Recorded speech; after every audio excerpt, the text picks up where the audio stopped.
दोस्तों बड़ी खबर आ रही है। जी हाँ, केंद्र सरकार का बड़ा ऐलान। वाहनों के रजिस्ट्रेशन सर्टिफिकेट के नियम में हो सकता है बदलाव।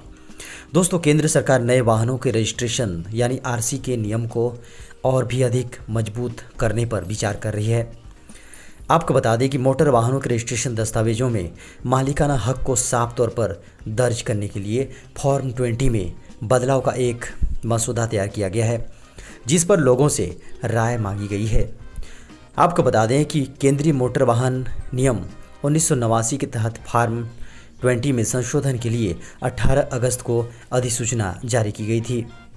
आपको बता दें कि सड़क परिवहन और राजमार्ग मंत्रालय ने एक बयान में कहा, मंत्रालय की जानकारी में आया है कि लोग गाड़ी के रजिस्ट्रेशन में मालिकाना हक सही ढंग से दर्ज नहीं कराते हैं।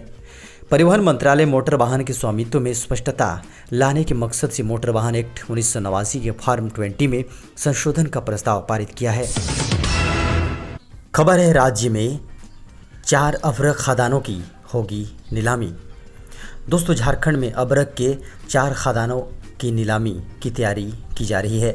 आपको बता दें कि खान विभाग ने इन खदानों के अबरक के भंडारों का वैज्ञानिक तरीके से आकलन कर तैयार करने का दिशा निर्देश दिया है। झारखंड सरकार का भूतत्व निदेशालय इसकी रिपोर्ट तैयार करेगा। आपको बता दें कि अबरक की 4 खदानें नई हैं, इनमें पहले कभी खनन नहीं हुआ है।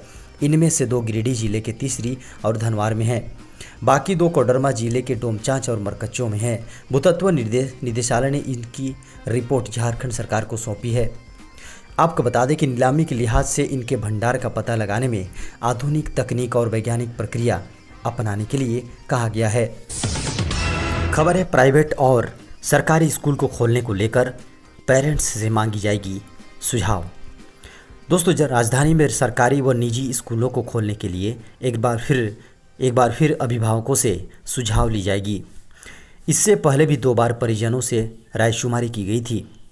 आपको बता दें कि 24 अगस्त से एक बार फिर प्राइवेट और सरकारी स्कूल खोले जाने को लेकर राज्य के पेरेंट्स से सुझाव मांगी जाएगी। यह सर्वे 31 मार्च तक चलेगा। गौरतलब है कि इससे पहले भी 2 बार स्कूल खोले जाने को लेकर अभिभावकों से राय ली गई थी। इस सर्वे के दौरान 64% अभिभावकों ने वैक्सीन आने के बाद स्कूल खोलने की राय दी थी। इसमें 72,289 अभिभावकों ने अपने सुझाव दिए थे। स्कूल खोले जाने को लेकर कई सवाल भी अभिभावकों से पूछे गए थे। इस बार भी मैट्रिक इंटरमीडिएट की परीक्षाओं को देखते हुए केंद्रीय शिक्षा विभाग ने राज्य के शिक्षा विभागों के साथ तालमेल बिठाकर सर्वे कराने का योजना बनाया है। खबर है, झारखंड में 25 अगस्त तक भारी बारिश की संभावना। दोस्तों खबर आ रही है, राज्य में मानसून फिर से सक्रिय हो गया है और 25 अगस्त तक भारी बारिश का अनुमान जताया गया है। आपको बता दें कि मानसून इस बार मेहरबान है। अच्छी बारिश से झारखंड में किसानों के साथ साथ आम लोगों के चेहरे पर भी रौनक है। मौसम विभाग ने अपने पूर्वानुमान में बताया है कि झारखंड में मानसून सक्रिय रहेगा। कई जिलों में भारी बारिश हो सकती है। 23 अगस्त को उत्तर पूर्वी दक्षिण पूर्वी भागों में 1-2 स्थानों पर भारी बारिश होने की संभावना है। झारखंड में साल भर में 1200 से 1300 मिलीमीटर औसत बारिश होती है। इस बार राज्य के करीब सभी जिलों में अच्छी वर्षा हुई है। खबर है, भारत में जल्द ही खत्म हो जाएगा कोरोना वायरस, मिलने लगे हैं शुभ संकेत। दोस्तों एक तरफ भारत में कोरोना का दायरा लगातार बढ़ रहा है। आपको बता दें कि अब कुछ अच्छे संकेत भी मिलने लगे हैं। देश में कोरोना रिकवरी रेट बढ़ रही है। पिछले 24 घंटे में देश में एक दिन में कोरोना के रोगियों के सबसे अधिक ठीक होने का एक और कीर्तिमान हासिल हुआ है। यहाँ पिछले 24 घंटों में 62,282 मरीज ठीक हुए हैं और उन्हें छुट्टी दे दी गई है। अब तक कुल 21,58,000 मरीज रिकवर हो चुके हैं। दुनिया के दूसरे देशों का उदाहरण देखें तो भारत कोरोना वायरस के पीक के नज़दीक पहुंच चुका है। इसका मतलब है कि अब मरीजों की संख्या घटने लगेगी। स्वास्थ्य मंत्रालय ने कहा है कि देश में रिकवरी रेट 74% से अधिक हो चुकी है। 33 राज्यों और केंद्र शासित प्रदेशों में रिकवरी रेट 50% से पार है। स्वास्थ्य मंत्रालय के मुताबिक देश में कोरोना से मृत्यु की दर दुनिया के औसत से कम है और इसमें लगातार गिरावट दर्ज की गई है। कोरोना मृत्यु दर अब 1.89% है। स्वास्थ्य मंत्रालय ने शनिवार सुबह ट्वीट किया, टेस्टिंग के जरिए जल्दी पहचान, प्रभावी इलाज, निगरानी में होम आइसोलेशन और गुणवत्तापूर्ण मेडिकल केयर और श्रेणीबद्ध नए नीतिगत उपायों की वजह से 21 दिनों में रिकवरी में 100% की वृद्धि हुई है।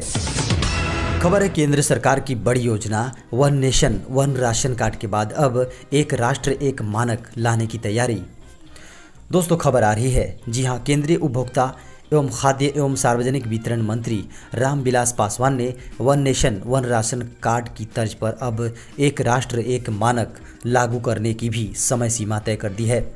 केंद्रीय मंत्री ने कहा कि 31 मार्च 2021 से देश में अब एक ही मानक होगा। रामविलास पासवान यहां वीडियो कॉन्फ्रेंसिंग के जरिए एक प्रेस वार्ता को संबोधित कर रहे थे।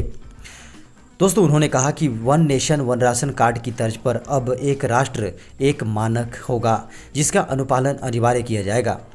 आपको बता दें कि अलग अलग मंत्रालयों के अलग अलग मानक नहीं, बल्कि एक मानक तय होगा जो भारतीय मानक ब्यूरो यानी कि BIS का मानक होगा, उसे सख्ती से लागू किया जाएगा। इस मौके पर मौजूद भारतीय मानक ब्यूरो BIS के महानिदेशक प्रमोद कुमार तिवारी ने बताया कि राष्ट्र एक मानक को अमली जामा पहनाने की प्रक्रिया शुरू हो चुकी है। इसके लिए विभिन्न वस्तुओं के लिए 268 मानक तैयार किए गए हैं। खबर है केंद्र सरकार ने बनाई देश से गरीबी खत्म करने की योजना।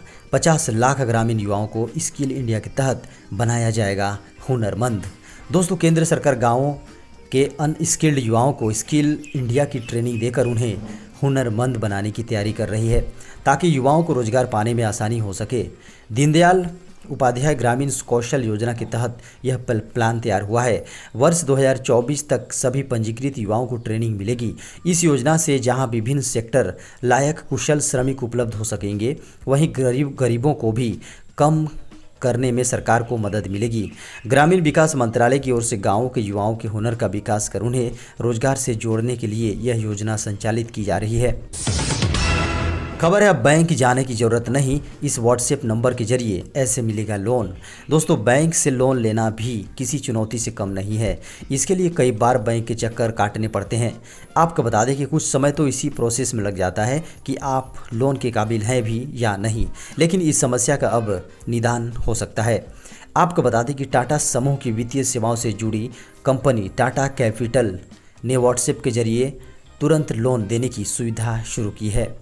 कंपनी ने व्हाट्सएप चैटबॉट के जरिए कई सुविधाएं प्रदान की हैं। इसमें से एक है लोन। यदि आपको लोन के लिए आवेदन करना है और यह देखना है कि आपको लोन मिल सकता है या नहीं, तो अपने फ़ोन में 7507656060 नंबर को सेव करना होगा। इसके बाद हाय लिखकर मैसेज करना होगा। इसके बाद कंपनी की ओर से कुछ ऑप्शन भेजे जाएंगे, जिनमें से आप अप्लाई फॉर अ लोन का नंबर डालकर मैसेज भेज सकते हैं। इसके बाद कंपनी की ओर से 8 ऑप्शन भेजे जाएंगे, जिसके मेनू में से एक चुनकर भेजना होगा। फिर अपने पैन कार्ड पर दर्ज पूरा नाम भेजना होगा, लेकिन इससे पहले कंपनी की ओर से भेजी गई टर्म्स एंड कंडीशन को ध्यान से पढ़ लें। दोस्तों बड़ी खबर आ रही है, विश्व स्वास्थ्य संगठन ने बताया कब खत्म हो सकता है कोविड-19 वायरस। जी हाँ दोस्तों, दुनिया भर में कोरोना वायरस यानी कोविड-19 का प्रकोप बढ़ता जा रहा है। आपको बता दें कि विश्व में कोरोना के मामलों की संख्या 2,25,00,000 को पार कर गई है। इस बीच विश्व स्वास्थ्य संगठन ने आशंका जताई है कि कोरोना वायरस संकट कम से कम 2 साल में ख़त्म हो सकता है।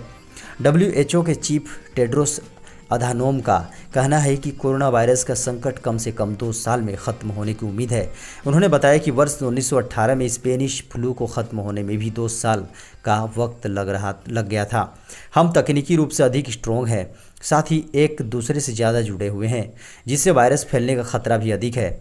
इसके साथ ही हमारे पास तकनीक और जानकारी भी है ताकि इसे रोक सके। जॉन्स हॉपकिंस यूनिवर्सिटी के centre for system science and engineering ने अपने लेटेस्ट अपडेट में बताया है कि शुक्रवार तक कोरोना वायरस के कुल मामलों की संख्या काफ़ी बढ़ गई है। खबर है सेंट्रल गवर्नमेंट ने चीन को दिया बड़ा झटका, 44 वंदे भारत ट्रेनों का टेंडर रद्द। दोस्तों केंद्र सरकार ने चीन को बड़ा झटका दिया है। केंद्र की मोदी सरकार ने 44 वंदे भारत ट्रेनों का टेंडर को कैंसिल कर दिया है। मीडिया रिपोर्ट के मुताबिक यह जानकारी कल देर रात केंद्रीय रेल मंत्रालय ने दी है। रेल मंत्रालय का कहना है कि एक हफ्ते के भीतर फ्रेश टेंडर प्लॉट किया जाएगा। आपको बता दें कि रेलवे के एक प्रोजेक्ट में मेक इन इंडिया प्रोग्राम को वरीयता दी जाएगी। केंद्र सरकार द्वारा इन ट्रेनों के टेंडर कैंसिल होने से चीन को बड़ा झटका लगा है। रेल मंत्रालय ने शुक्रवार देर रात अपने ट्विटर अकाउंट से ट्वीट किया जिसमें लिखा कि 44 centimetre 44 semi high speed train sets Vande Bharat का टेंडर को रोक दिया गया है। एक हफ्ते के भीतर फ्रेश टेंडर फ्लोट किया जाएगा, जो कि रिवाइज्ड पब्लिक प्रोक्योरमेंट आदेश के तहत होगा। इसमें मेक इन इंडिया प्रोग्राम को वरीयता दी जाएगी। चीनी ज्वाइंट वेयर चीन की CRRC योंगची इलेक्ट्रिक कंपनी लिमिटेड और गुरुग्राम का पायनियर फिल्मेट प्राइवेट लिमिटेड की है। इन दोनों कंपनियों ने साल 2015 में साझेदारी की थी। खबर है ईडी की जांच में हुआ बड़ा खुलासा। यूरोप टूर में रिया ने की थी 3 खुफिया मीटिंग। दोस्तों, सुशांत सिंह राजपूत का यूरोप ट्रिप पहले से ही चर्चा में रहा है, क्योंकि रिया का दावा है कि यूरोप ट्रिप में एक पेंटिंग को देखने के बाद सुशांत अजीब हरकतें, अजीब बातें कर रहे थे। ऐसे में एक बार भी ईडी को इस केस में यूरोप ट्रिप को लेकर कुछ ऐसा पता चला जो कई सवाल खड़े करते हैं। ईडी की जांच में सामने आया कि 3 अक्टूबर से 27 अक्टूबर के बीच रिया ने 3 ऐसी मीटिंग की जिसमें रिया का भाई शोविक तो था, लेकिन सुशांत नहीं था। इसलिए ईडी का इस टूर को लेकर सवाल खड़ा कर रही है। अगर ये टूर पर्सनल था तो इसमें रिया के भाई क्या कर रहे थे? अगर प्रोफेशनल था तो मीटिंग के दौरान सुशांत मौजूद क्यों नहीं थे? सुशांत केस में सिर्फ जांच कर रही ईडी को पता चला कि रिया और उनके भाई ने 1 महीने के इस टूर में 3 मीटिंग की थी। प्रवर्तन निदेशालय ने अभिनेता सुशांत सिंह राजपूत की मौत से जुड़े धन शोधन के एक मामले की जांच के सिलसिले में राजपूत की बड़ी बहन प्रियंका सिंह से भी पूछताछ की और उनका बयान दर्ज किया।